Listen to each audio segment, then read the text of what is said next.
राधे राधे दोस्तों, कैसे हैं आप सब। दोस्तों, राधा अष्टमी का पर्व राधा रानी के जन्मोत्सव के रूप में मनाया जाता है।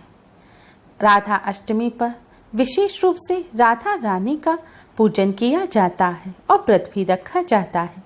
आज की इस वीडियो में हम आपको बताएंगे कि राधा अष्टमी पर कैसे करें राधा रानी का पूजन। राधा अष्टमी व्रत की विधि क्या है, व्रत के नियम क्या हैं, इस व्रत का महत्व क्या है और पूजा करने का शुभ मुहूर्त क्या है और इस साल राधा अष्टमी किस दिन मनाई जाएगी।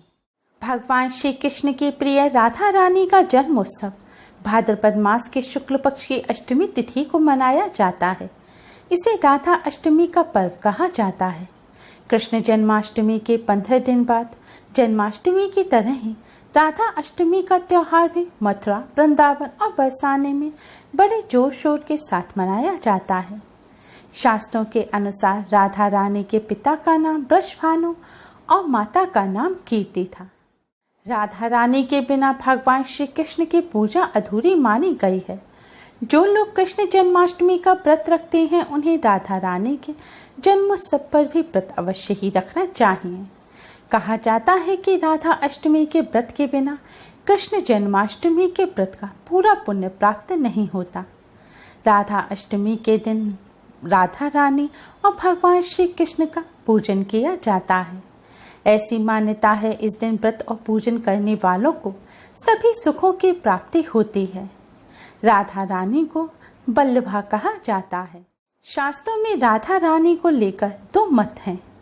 एक मत के अनुसार राधा रानी लक्ष्मी जी का ही अंश हैं, जो भगवान श्री कृष्ण की बाल लीलाओं में सहयोग करने के लिए प्रकट हुई थी। दूसरी मान्यता के अनुसार राधा रानी अलग नहीं बल्कि भगवान श्री कृष्ण का ही अंश हैं।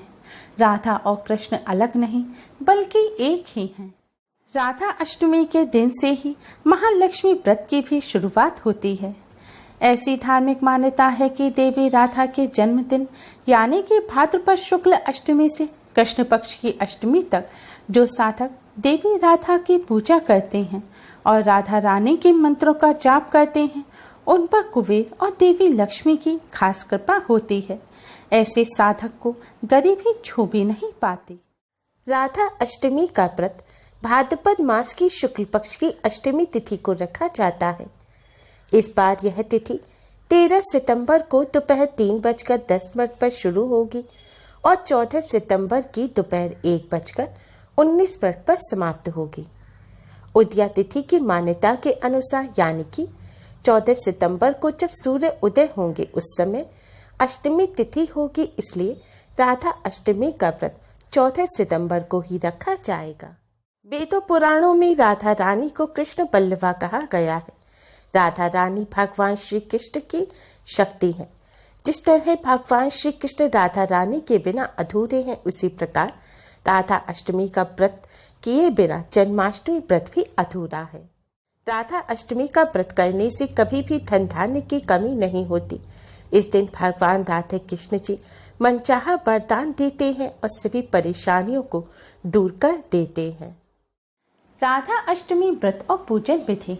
राधा अष्टमी पर सुबह जल्दी उठकर घर की साफ सफाई करने के पश्चात स्नान करके स्वच्छ वस्त्र धारण करें। आज के दिन शुभ रंग के वस्त्र जैसे कि लाल, पीला, गुलाबी, नारंगी, हरा ऐसे रंग के वस्त्र ही पहनने चाहिए। आज के दिन नए साफ सुथरे वस्त्र पहनें और अच्छी तरह से तैयार हों। इसके बाद सबसे पहले भगवान सूर्य नारायण को जल अर्पित करें। भगवान सूर्य नारायण का पूजन करें। भगवान सूर्य नारायण को जल अर्पित करने के पश्चात राधा रानी की पूजा और व्रत का संकल्प लें। इसके पश्चात आप पूजन की तैयारी करें। राधा रानी को खीर का भोग लगाया जाता है, इसलिए आप खीर बनाएं। आप साबूदाने की, मखाने की या फिर समा के चावल यानी कि व्रत के चावल की खीर बना सकते हैं, लेकिन सादा चावलों की आज के दिन खीर ना बनाएं, क्योंकि आज के दिन अन्न खाना वर्जित होता है। भोग बनाने के पश्चात अब आप पंचामृत तैयार करें। पंचामृत में दूध, दही, घी, शहद और शक्कर मिलाएं। इसमें थोड़ा सा गंगा जल भी डालें। अगर आपके यहाँ राधा रानी की प्रतिमा है तो आप इस पंचामृत को 2 अलग अलग पात्रों में रखें और एक पात्र में आप तुलसी दल भी डाल दें। पंचामृत तैयार करने के पश्चात अब आप एक कलश तैयार करें। कलश तैयार करने के लिए आप मिट्टी का या फिर तांबे का कलश लें। कलश को अच्छी तरह से साबुन से धोकर साफ कर लें। इसके बाद कलश में आप शुद्ध जल भरें। कलश में थोड़ा सा गंगा जल डालें। इसके बाद आप 1 रुपए का सिक्का और एक साबुत सुपारी लें। इन्हें भी अच्छी तरह से पानी से धोकर साफ कर लें। सिक्के को आप साबुन से धोएं। अगर आपके यहाँ चांदी का या सोने का सिक्का है तो आप 1 रुपए के सिक्के के स्थान पर चांदी का या सोने का सिक्का लें। अब इस सिक्के को, सुपारी को आप कलश में डाल दें। इसके साथ ही कलश में आप थोड़े से साबुत चावल डालें और 1 चुटकी हल्दी भी डाल दें। अगर हल्दी की साबुत गांठ हो आपके यहाँ, जो सूखी हुई हल्दी होती है, तो आप 1 हल्दी की गांठ भी इस कलश में डाल दें। नहीं तो आप पीसी हुई साफ 1 चुटकी हल्दी अवश्य ही डालें। इसके बाद इस कलश में आप थोड़ा सा इत्र भी डालें। इत्र ना हो तो आप कोई पुष्प डाल दें। कलश तैयार करने के पश्चात अब अपने मंदिर के पास साफ स्थान पर उत्तर दिशा में एक लकड़ी की चौकी यानी कि पट्टा रखें। अब इसके ऊपर आप साफ लाल रंग का कपड़ा बिछाएं। दोस्तों, अगर आपके यहाँ राधा रानी और भगवान श्री कृष्ण की यानी कि युगल किशोर की प्रतिमा है तो आप उन्हें सबसे पहले पंचामृत से स्नान कराएं। पंचामृत से स्नान कराने के पश्चात स्वच्छ जल से स्नान कराएं। दोस्तों, ध्यान रखें, जिस पंचामृत में तुलसी दल है उससे स्नान ना कराएं। बिना तुलसी दल वाले पंचामृत से आपको युगल किशोर को स्नान कराना है। स्नान कराने के पश्चात अब आप युगल किशोर को सुंदर वस्त्र आभूषण पहनाएं और उनका श्रृंगार करें। अगर आपके यहाँ युगल किशोर की प्रतिमा ना हो, तस्वीर हो, तो तस्वीर को आप साफ कपड़े से पोंछें। और अगर तस्वीर भी ना हो और लड्डू गोपाल हो तो आप आज लड्डू गोपाल को ही राधा रानी का रूप मानकर उनको पंचामृत से स्नान कराएं, फिर स्वच्छ जल से स्नान कराएं। इसके बाद उन्हें स्वच्छ वस्त्र पहनाएं और उनका श्रृंगार करें। बांके बिहारी मंदिर के श्री विग्रह में आधा रूप भगवान श्री कृष्ण का और आधा रूप राधा रानी का है। यह दर्शाता है कि राधा रानी और भगवान श्री कृष्ण अलग अलग नहीं हैं, बल्कि एक ही हैं। इसलिए आज के दिन आप राधा रानी और भगवान कृष्ण को एक ही रूप में मानकर लड्डू गोपाल का भी पूजन कर सकते हैं। दोस्तों, अगर आपके यहाँ छोटे लड्डू गोपाल हों या युगल किशोर की छोटी प्रतिमा हो तो आप कलश को चौकी के बीचों बीच में स्थापित करें। कलश की स्थापना करने के लिए आप थोड़े से साबुत चावलों से एक स्वास्तिक का चिन्ह बनाएं। स्वास्तिक बनाने के बाद आप स्वास्तिक के बीचों बीच में कलश को रखें। कलश के गर्दन पर आप 3 बार मौली यानी कि कलावा लपेटें और 2 गांठ लगाएं। इसके बाद कलश पर आप कुमकुम से एक स्वास्तिक का चिन्ह बनाएं। अगर आम के पत्ते हों तो कलश की गर्दन पर 5 आम के पत्ते रखें और इसके बाद आप कलश पर ढक्कन लगा दें। कलश पर ढक्कन ढकने के पश्चात आप ढक्कन के ऊपर थोड़े से साबुत चावल रख दें। इसके बाद कलश के ऊपर, ढक्कन के ऊपर जो आपने चावल रखे हैं उन पर आप लड्डू गोपाल की प्रतिमा या फिर युगल किशोर की प्रतिमा को स्थापित करें। दोस्तों, अगर बड़े लड्डू गोपाल हैं, युगल किशोर की बड़ी प्रतिमा है या तस्वीर है तो आप इसी विधि से कलश को अब चौकी पर अपने दाहिने हाथ की तरफ यानी कि राइट हैंड की तरफ स्थापित करें और चौकी पर मध्य में भगवान जी की प्रतिमा या तस्वीर को स्थापित करें। स्थापित करने के पश्चात अब आप सबसे पहले भगवान जी के सम्मुख एक शुद्ध घी का दिया जलाएं और एक सुगंधित धूपबत्ती जलाएं। भगवान जी के सामने जो दिया जलाएं उसके नीचे थोड़े से साबुत चावल रखकर उसके ऊपर ही आप दिया रखें। दिया जलाने के पश्चात अब आप थोड़े से साबुत चावल हाथ में लें और थोड़े पुष्प हाथ में लें। फिर राधा कृष्ण जी भगवान जी को पुष्प अर्पित करें। इसके बाद आपके पास अगर इत्र हो तो आप भगवान राधा कृष्ण जी के वस्त्रों पर इत्र अवश्य ही लगाएं।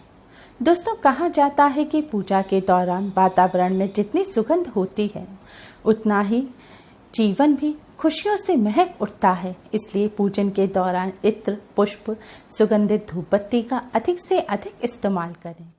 अब आप राधा कृष्ण जी को चंदन से या फिर कुमकुम हल्दी से तिलक करें। तिलक करने के पश्चात अब आप फल मिष्ठान का भोग लगाएं।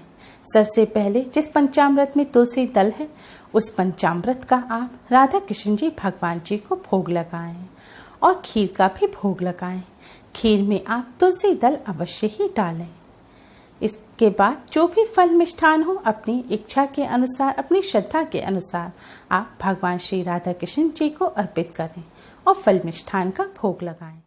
भोग लगाने के पश्चात सबसे पहले भगवान श्री गणेश जी को प्रणाम करें।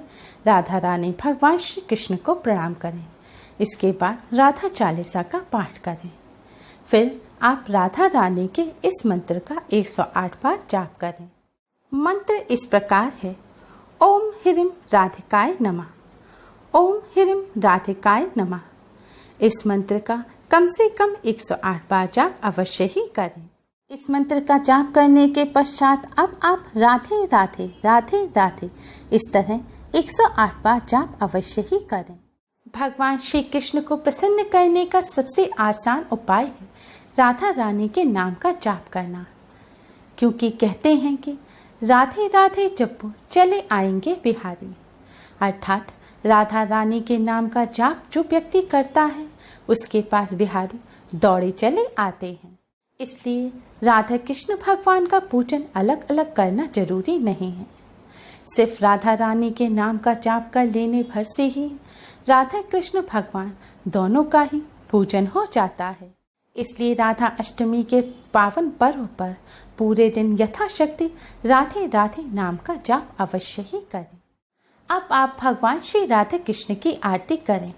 आरती करने के बाद आपने भगवान जी को जिस पंचामृत से स्नान कराया था उसे चरणामृत के रूप में, प्रसाद के रूप में अपने परिवार सहित ग्रहण करें और आपने भगवान जी को जो भोग लगाया है उसे प्रसाद के रूप में ग्रहण करें।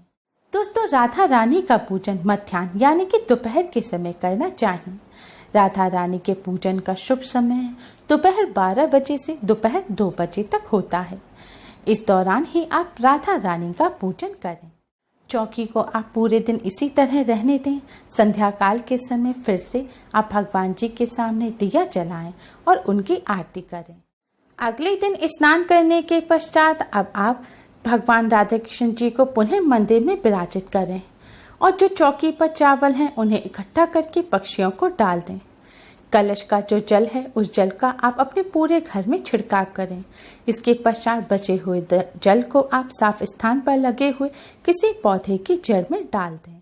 दोस्तों, ध्यान रखें इस जल का छिड़काव आपको अशुद्ध स्थान जैसे कि टॉयलेट, बाथरूम, कचरा रखने के स्थान पर नहीं करना है। इस तरह राधा अष्टमी व्रत का पूजन संपूर्ण होगा। दोस्तों, राधा अष्टमी के व्रत के नियम सभी जन्माष्टमी व्रत के नियम की तरह ही होते हैं। इस व्रत में किसी भी प्रकार के अन्न का सेवन नहीं किया जाता। इस व्रत में सिर्फ आप फलाहारी भोजन ही करें। कोटू सवा के चावल, साबूदाना, सिंघाड़ी का आटा, राजगीरा इत्यादि का ही आप सेवन करें। व्रत में आलू खा सकते हैं। व्रत के नमक का ही सेवन करें। दही, चाय, कॉफ़ी, दूध, सभी प्रकार के फल, सभी प्रकार के मेवे आप खा सकते हैं। इस व्रत में आप तेल ना खाएं। प्याज, लहसुन, मदिरा, सिगरेट, तम्बाकू इत्यादि चीज़ों का भी सेवन ना करें। क्रोध ना करें, लड़ाई झगड़े ना करें, बाल नाखून ना काटें और ब्रह्मचर्य का पालन करें। व्रत का पारण आप दूसरे दिन सूर्योदय के बाद जब आप कलश का जल सारे घर में छिड़क दें, चौकी हटा दें, उसके बाद ही आप शाकाहारी भोजन खाकर व्रत का पारण करें। भोजन में प्याज, लहसुन भी ना डला हो। इस विधि से राधा अष्टमी का व्रत करने से सभी पापों का नाश होता है। जो महिलाएं राधा अष्टमी का व्रत रखती हैं उन्हें अखंड सौभाग्य का आशीर्वाद मिलता है।